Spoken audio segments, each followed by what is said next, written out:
In the last couple of videos, we have explored these neutralization and partial neutralization reactions.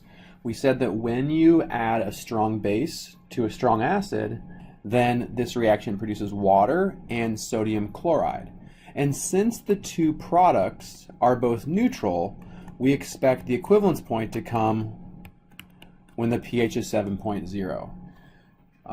If we consider the same reaction happening now with a strong base added to a weak acid, the situation changes a little bit.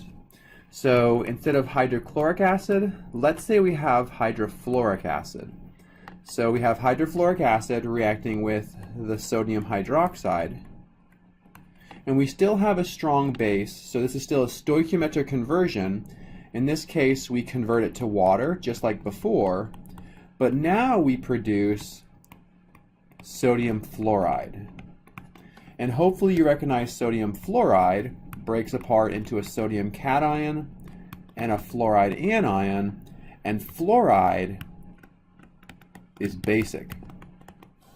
Right? So at the equivalence point, we have added the same amount of sodium hydroxide as we started with hydrofluoric acid. So the moles of hydroxide added are equal to the moles of hydrofluoric acid. But at the equivalence point, we've created a base. So this solution would be basic. Okay?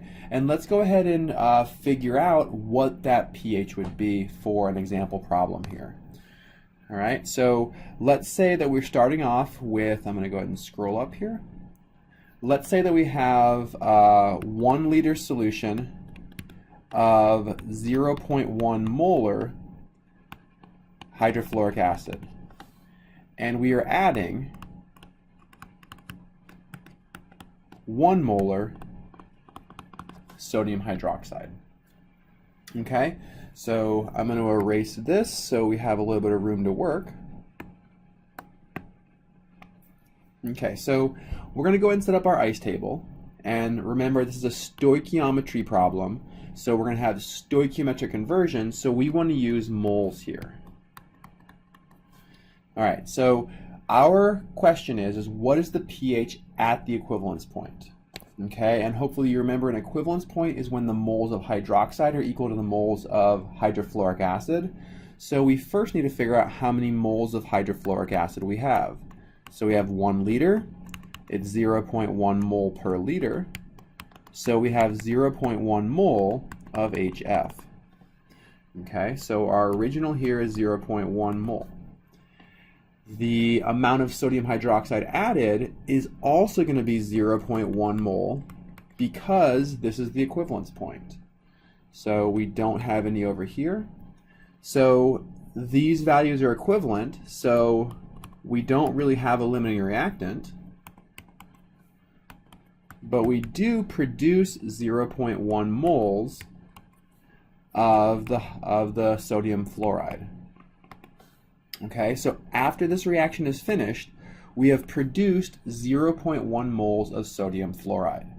And this sodium fluoride is a base. So it's going to further undergo reactions where we have fluoride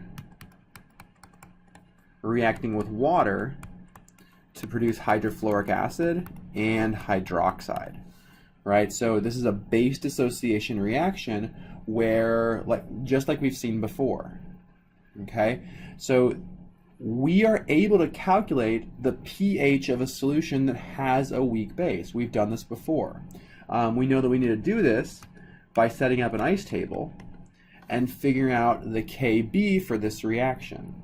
Okay, so quickly accessing a table of pKa's, we can see the pKb of fluoride is equal to 10.86, so our Kb equals 10 to the negative 10.86. So good news, this value is less than 10 to the minus 7th, so we're going to be able to use the mathematical shortcut to calculate our pH. All right, so we know our Kb. The next thing we need to do is figure out the concentration of fluoride. We know we started with 0.1 molar, but remember, during this reaction, we've added some sodium hydroxide. So we've diluted our fluoride solution, so we need to figure out what volume the 0.1 moles are dissolved in. Okay, so we start with 1 liter of the hydrofluoric acid. So we start with 1 liter. We want to figure out what volume of sodium hydroxide we added. So plus this volume of sodium hydroxide. Okay, we can do this pretty easily. We know that we added 0.1 moles of sodium hydroxide, right? So we added 0.1 moles of hydroxide, and we know that its concentration is 1 molar. This is 1 mole per liter. So we've added 0.1 liters of sodium hydroxide. So the total volume here is going to be equal to 1 liter plus 0.1 liters. So our volume is 1.1 liter. All right, we're almost there now. So we're almost in a position to calculate the concentration of fluoride. We know that we have 0.1 moles. All right, that came from up here. And it's dissolved in 1.1 liters.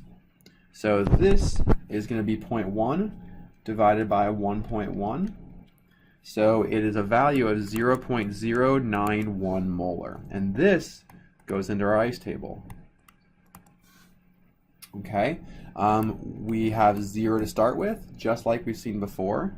We set up our ice table exactly like we did when we had weak base calculations. So plus x to the products, x and x. And now we're going to plug these values into our Kb expression. So we have 10 to the negative 10.86 equals x squared divided by 0.091 minus x. But noting that we can take the shortcut, this becomes x squared divided by 0.091. So like we've seen in the past, we can rearrange this and solve for x. So x squared equals 1.26 times 10 to the minus 12th. So x equals the square root of that, which is 1.121 times 10 to the minus 6th. And from our ice table, we know that this is the concentration of hydroxide. So we can take the negative log of that and get us our pOH.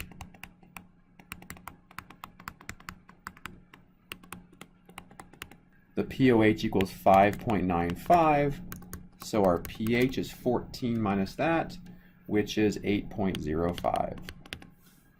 Okay, so we've proven that this is a basic pH, and I recognize there's a lot of steps in this problem, but the most important take-home message is to recognize that when you start with a weak acid, at the equivalence point, the pH is going to be basic because we've produced a weak base.